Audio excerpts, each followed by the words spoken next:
मेरे प्यारे तीपरा लोग, आपने मुझे बहुत प्यार दिया, सम्मान दिया। और अगर मुझे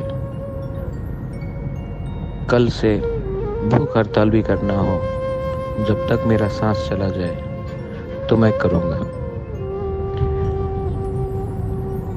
आपको धोखा नहीं दे सकता। और जितना भी बीमार हूँ, मुझे कोई परवाह नहीं।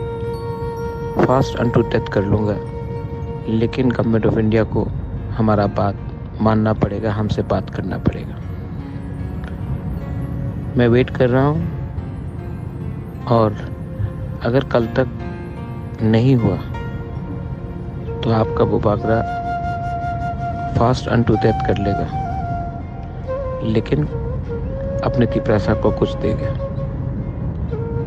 ये मैं आपको मैसेज देना चाहता हूँ। जिसको सुनना है सुन लो।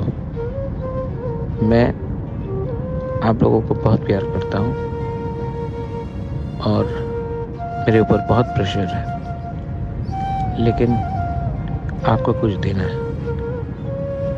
मैं रेडी हूँ मरने के लिए, आपके लिए, लेकिन आपको कुछ मिलना पड़ेगा। हम भाई।